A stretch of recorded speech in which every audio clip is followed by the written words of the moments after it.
Саламатсыздарбы? Мынау мен бүгін келген жер Ноокат районунун Жаңы Ноокат айыл аймагынын тоо тарабындагы агарт башталгыч мектеп экен. Мына бүгін 21 сентябрь 2018 жылкы 21 кылымдагы биздин мектебибиздин абалы. Мынакей көрүп алыңыздар, кандай мектеп турат. İçine girip göreli.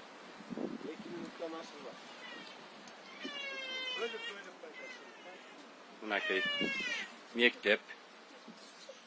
Ol jakta kılaz var eken. Mınakey.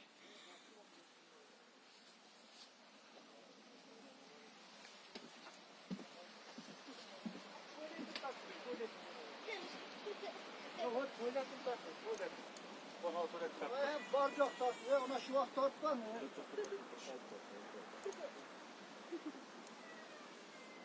Mınakey.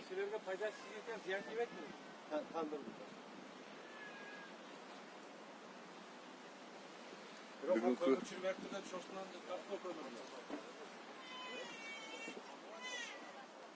Salamat Beceke. Beri karap koyuyoruz. Bu kança okuçunuz var? 14 okuçunuz var. Ушул жерге Ноокат райондук билим берүү бөлүмүнүн башчысы келди бе?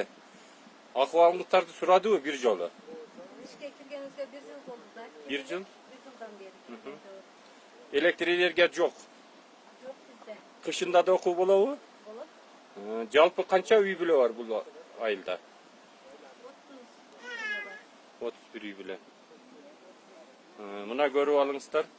Бүгүнкү күндөгү мектептин абалын.